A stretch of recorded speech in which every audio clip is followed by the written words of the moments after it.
Bendecidos con toda bendición.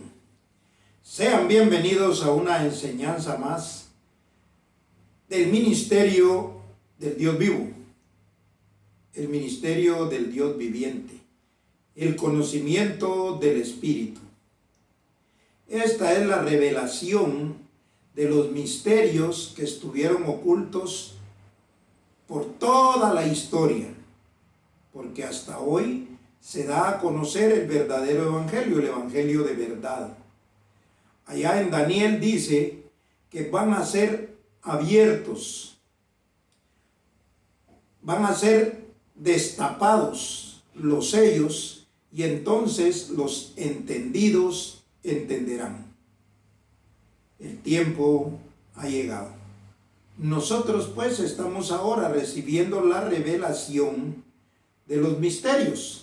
Cuando un misterio se conoce, deja de ser misterio y se convierte en revelación, porque ha sido dado a conocer. Entonces aquí es donde nosotros estamos conociendo los misterios. Y los misterios están basados en que ahora podemos entender de la forma correcta el mismo mensaje que Jesús de Nazaret dio hace 2000 años.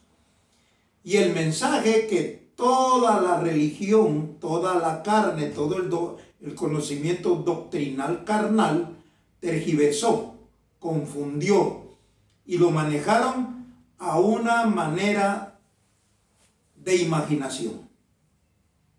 Ahora es que se da a conocer la verdadera interpretación de ese evangelio. Por eso acabamos nosotros de ver unos mensajes, y de hecho son unas historias que Jesús de Nazaret dejó impresas para que nosotros en este tiempo ahora de una manera correcta las llevemos al entendimiento. Así pues vamos a comenzar, y en esta oportunidad vamos a iniciar con el conocimiento para su prosperidad. ¿Por qué? Porque el creyente se prospera sembrando. O sea que según lo que uno siembre, así cosecha. Y así está escrito. Ya hemos leído muchos versículos de lo que es la prosperidad en las 14 epístolas que dejó escritas Pablo, de Romanos a Hebreos, donde estaba la revelación del evangelio para los gentiles, o sea, el Espíritu Santo. Espíritu, una doctrina, santo, apartado para un propósito. Entonces, ahora sabemos pues que es necesario que el creyente siembre para que así se manifieste su prosperidad y al mismo tiempo la palabra de Dios sea dada a conocer en todas las naciones. Para eso vamos a ir a la segunda carta a los tesalonicenses en el capítulo 3, versículo 1. Solo un versículo vamos a leer en esta oportunidad. Y dice así: por lo demás, hermanos, orad por nosotros, para que la palabra del Señor corra y sea glorificada, así como lo fue entre vosotros. La palabra del Señor corra y sea glorificada como lo fue entre nosotros. Quiere decir que la palabra del Señor es glorificada cuando llega al oído de un escogido, y esta palabra abre los ojos del entendimiento. Y es una semilla que da el fruto que tiene que dar. Una palabra. Y da fruto. Mucho fruto. Pero esta palabra no puede llegar a todos los lugares si no es a través de la siembra del creyente. Entonces, aquí es necesario que los que han creído siembren para que la palabra corra, para que la palabra llegue a todos los lugares. O sea que con esa siembra, con ese dinero, es que se va a comprar lo necesario para hacer que la palabra corra. De hecho, hay que comenzar a comprar volantes para notificar el canal donde se están impartiendo estas enseñanzas espirituales. Así pues, espero que cada vez que están escuchando estas enseñanzas, pues los ojos de su entendimiento sean alumbrados y así esa palabra es glorificada en su vida, en su mente, y usted pueda entonces participar de sembrar. Al mismo tiempo que participe en sembrar, también va a recibir. Esto va a ser de parte del Dios vivo, de parte del Dios viviente. Así pues, ya se dieron las instrucciones para que el creyente comience a sembrar. Es necesario que siembre, si no la palabra no corre. ¿Y cómo entonces Dios puede valorar su fidelidad en el creer? Vamos entonces al consejo para esta oportunidad. En la revelación de los misterios, que era lo que estábamos hablando, cada vez nosotros vamos viendo cosas muy interesantes. Digo viendo porque las estamos viendo con los ojos del entendimiento, no con los ojos físicos. Ese fue el problema, ese fue el tropiezo de la humanidad al manejar un conocimiento carnal, al tener el conocimiento humano. Las palabras que Dios enseña son espirituales y no pueden entenderse carnalmente. Por eso dice acomodando lo espiritual a lo espiritual. Así pues, tenemos una enseñanza en esta oportunidad que tiene por título ¿Cómo sacar un demonio o destruirlo? Esto es muy interesante. No para que usted lo vaya a hacer de la práctica común y corriente, como hace el juguetito del religioso, que comienzan a ponerle manos a una persona, se comienza a retorcer y bueno, y dicen que eso se llama exorcismo y que le sacaron un demonio.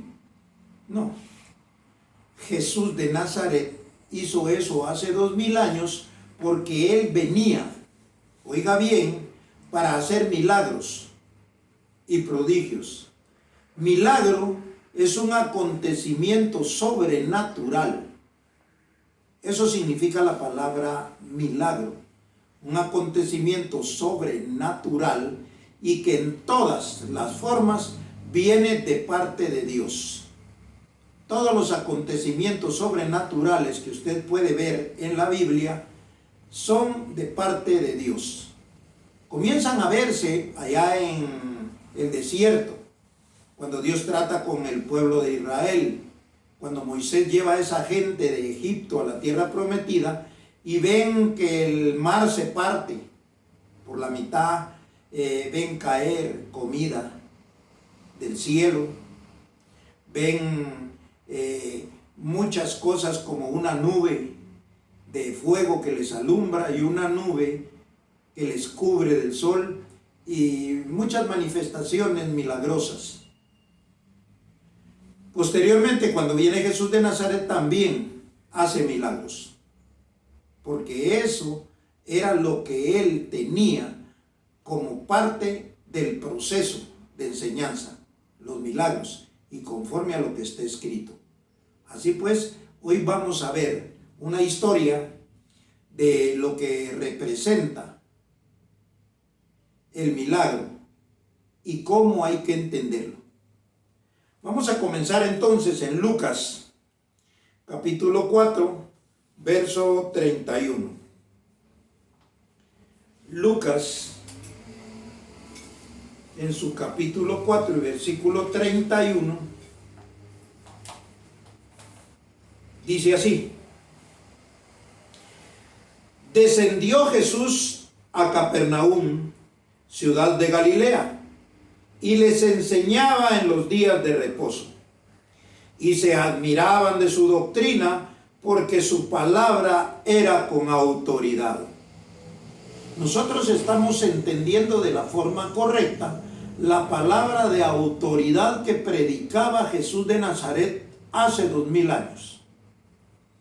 Entonces dice, y se admiraban de su doctrina porque su palabra era con autoridad.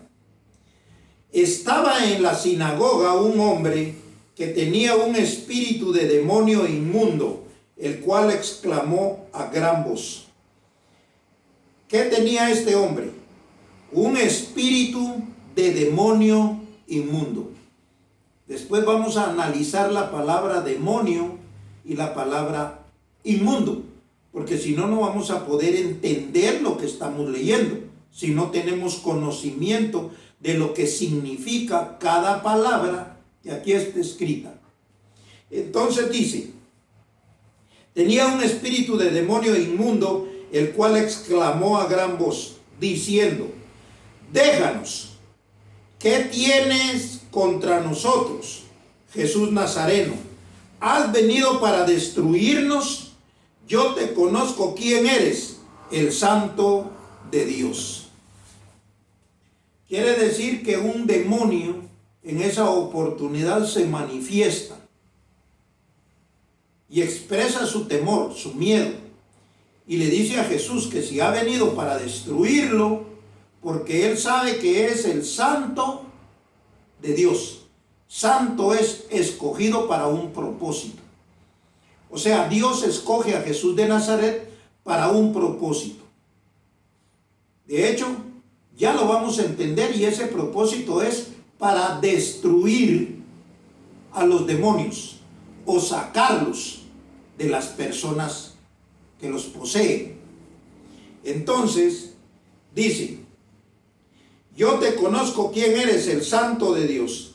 Y Jesús le reprendió diciendo, cállate y sal de él.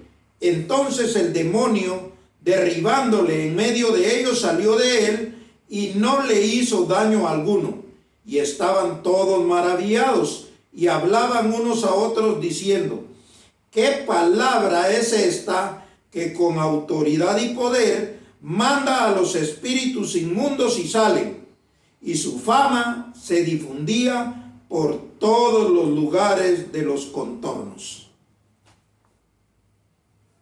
Aquí nosotros vemos una actitud que Jesús de Nazaret con autoridad le ordena a un demonio que salga.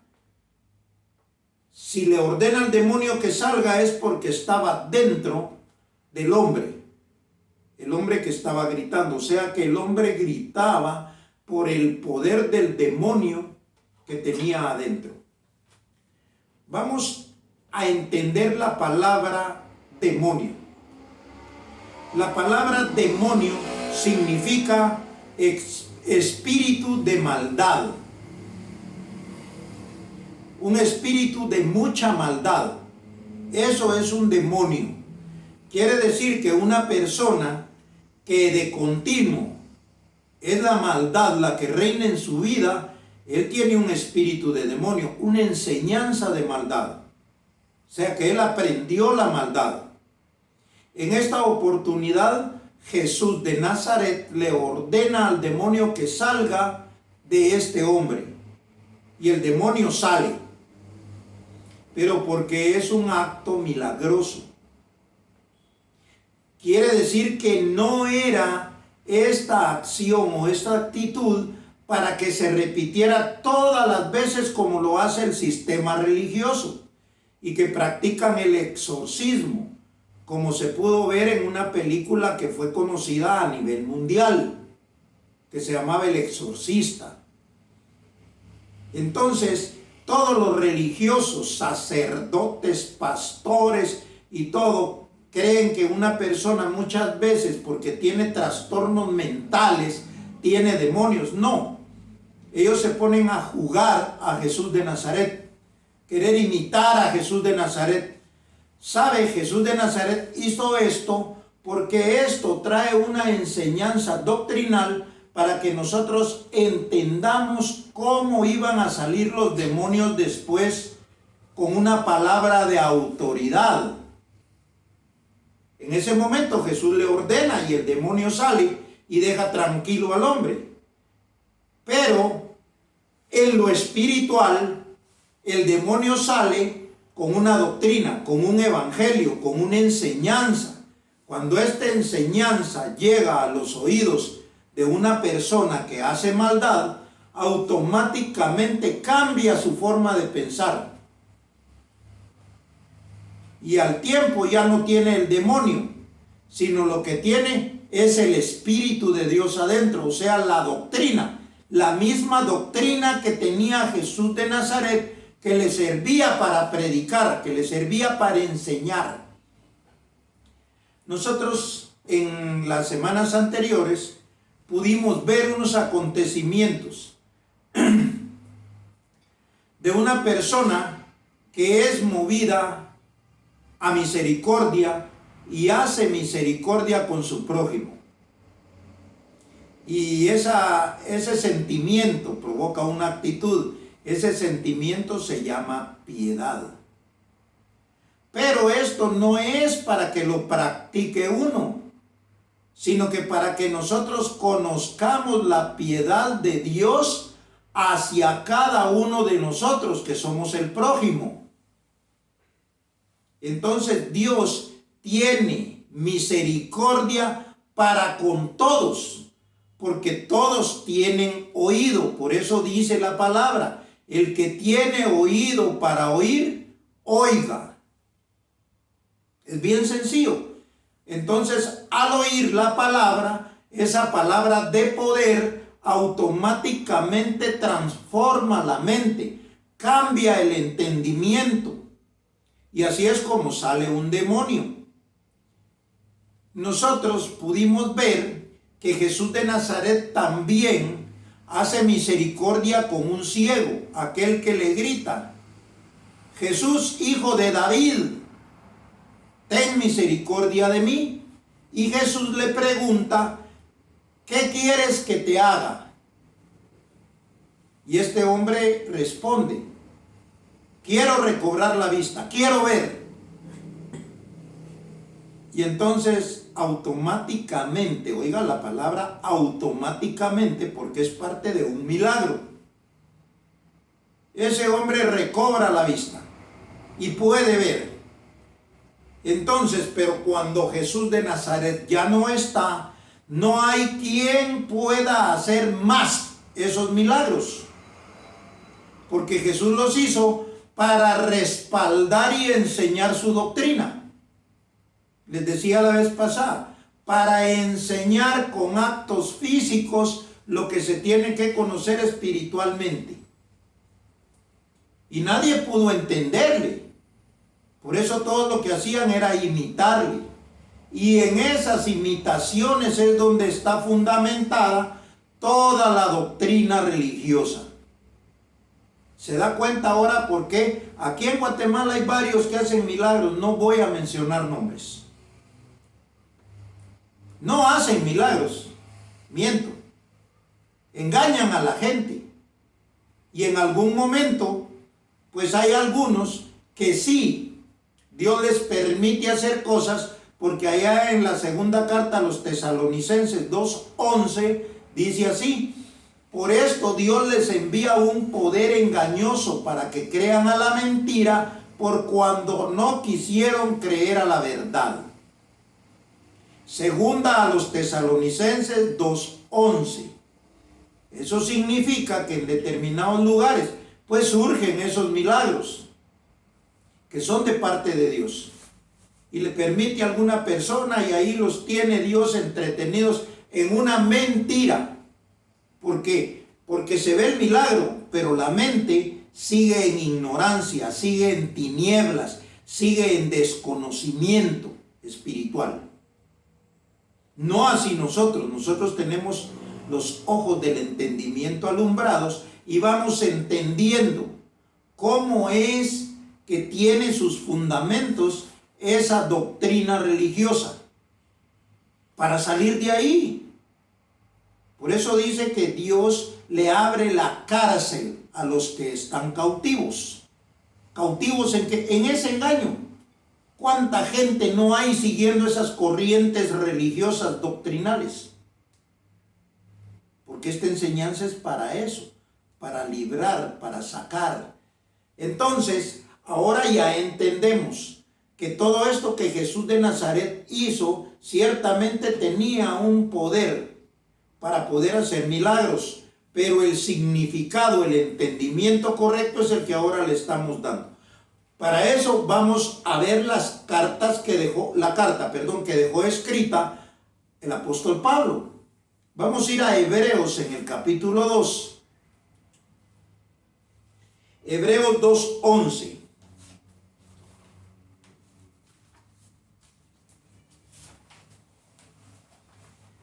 Y vamos a leer del 11 al 16. Y dice así. Vamos a poner mucha atención a esto. Dice así el 11. Porque el que santifica y los que son santificados de uno son todos, por lo cual no se avergüenza de llamarlos hermanos, diciendo: anunciaré a mis hermanos tu nombre, en medio de la congregación te alabaré. Y otra vez, yo confiaré en él. Y de nuevo, he aquí, yo y los hijos que Dios me dio. Aquí está hablando de alguien que trae el poder de la palabra para predicarla, y que esa palabra, siendo verdadera, trae hijos a la manifestación de los hijos de Dios. ¿Cómo se manifiestan los hijos de Dios? Cuando tienen el conocimiento espiritual, cuando tienen la doctrina de verdad, el evangelio correcto. Entonces ellos tienen la certeza de que son hijos conforme a lo que está escrito. Y un hijo no tiene pecado, porque ya fue limpio por la palabra. Un hijo ahora manifiesta su confianza, la certeza en la doctrina en la que ha creído, y la manifestación de Dios está sobre él. Es bien sencillo de entenderlo. Poco a poco nosotros nos vamos agenciando más de lo que está escrito para beneficio propio, para tener esa certeza, esa confianza, esa seguridad de que Dios está con nosotros. No hay más temor en nuestras vidas. No debería de haber. Entonces, voy a seguir leyendo, porque me quedé en el versículo 13. Vamos a leer el 14 y repetir el 13. Y otra vez, yo confiaré en él. Y de nuevo he aquí, yo y los hijos que Dios me dio. Verso 14. Así que, por cuanto los hijos participaron de carne y sangre, estas son dos doctrinas, carne y sangre.